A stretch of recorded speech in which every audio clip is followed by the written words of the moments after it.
ઉન્નાવા રેપકાંડ કેસની અંદર જે પીડિતા દીકરીને ન્યાય આપવા માટે આટલા વર્ષોથી 2017 થી લઈ અને અત્યાર સુધી જે લડત આપવામાં આવી રહી હતી, એ લડતના ભાગરૂપે કુલદીપસિંહ સેંગરને જેલમાં નાખવામાં આવેલા અને જન્મટીપની સજા જાહેર કરવામાં આવી હતી.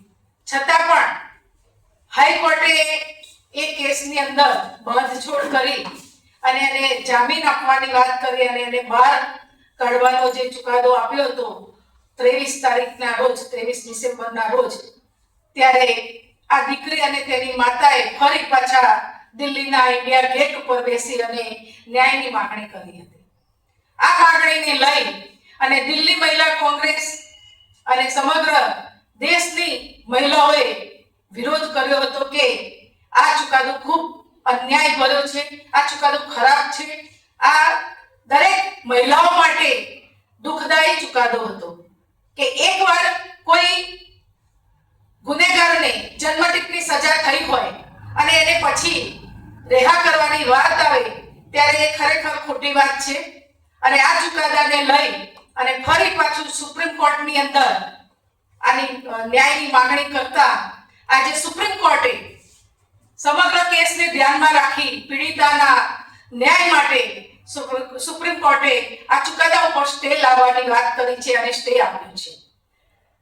આ સુપ્રીમ કોર્ટના સ્ટેના ચુકાદાથી સમગ્ર મહિલાઓ ખુશ છે, કારણ કે ભારતીય જનતા પાર્ટી ઉપર તો વિશ્વાસ રહ્યો નથી. ગુજરાતમાં પણ બિલકિત બાનુના કેસમાં હાઈકોર્ટમાં ગુનેગારોને છોડી દેવામાં આવ્યા હતા, પણ સુપ્રીમ કોર્ટે એને અંદર નાખ્યા છે.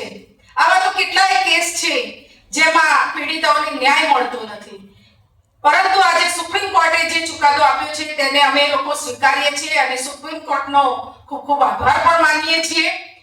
અને આ કેસ દ્વારા હું સમગ્ર ભારતભરની અંદર જે પીડિતાઓ ઉપર આવા કેસ બન્યા છે, જે પીડિતાઓ ન્યાયની માંગણી માટે દોડી રહી છે, રાહ જોઈ રહી છે કે ગુનેગારોને ક્યારે સજા મળે, એ તમામ પીડિતાઓને કહું છું કે હિંમત હારશો નહીં.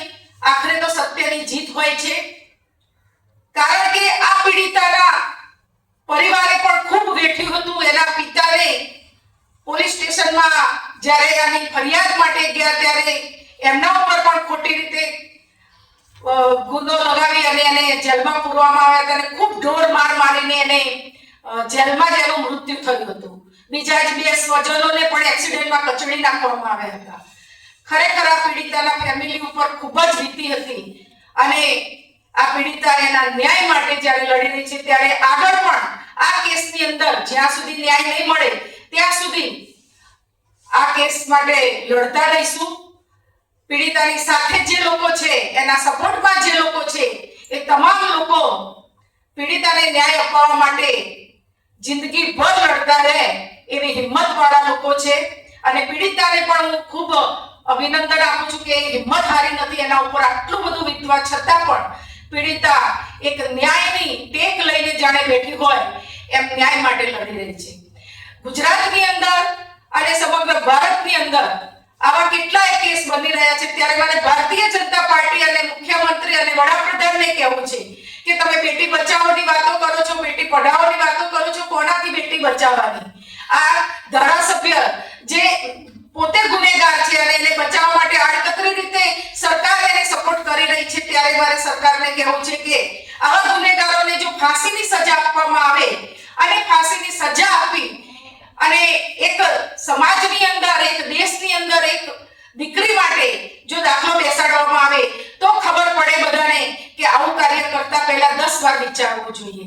તો આજે અમે સુપ્રીમ કોર્ટના આ ચુકાદાને ખૂબ ખૂબ આવકારીએ છીએ અને આગળ પણ પીડિતાને ન્યાય મળે, ગુનેગારને ફાંસી મળે, કુલદીપસિંહ સેંગરને ફાંસી મળે ત્યાં સુધી આ લડત અમે ચાલુ રાખીશું. અને આવનારા સમયમાં ભારતમાં અને ગુજરાતની અંદર જ્યાં પણ આવી પીડિતાઓ છે એમની સાથે ગુજરાતની મહિલા કોંગ્રેસ અને સમગ્ર ઓલ ઇન્ડિયા મહિલા કોંગ્રેસ દરેક પીડિતાઓને ન્યાય આપવા માટે એની સાથે લડત લડતી રહેશે, કારણ કે આ પીડિતા જ્યારે એને ઇન્ડિયા ગેટ ઉપરથી ઉઠાડી દેવામાં આવી ત્યારે આ પીડિતાએ ત્યાંના મંત્રીઓને મળવા માટે કોશિશ કરી, ત્યાંના સાંસદોને મળવા માટે કોશિશ કરી, પણ ભારતીય જનતા પાર્ટીના કોઈ મંત્રી કે સાંસદે એની વાતને સાંભળી નથી, સમય આપ્યો નથી.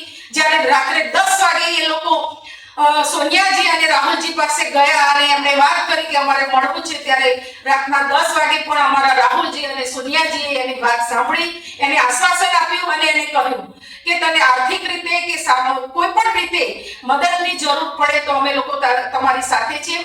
જો આ સરકાર તમને ન્યાય ના આપે, મદદ ના આપે, તો અમે તમારી સાથે રહીશું અને તમને ન્યાય આપવા માટે આ લડતમાં તમને સહયોગ કરીશું.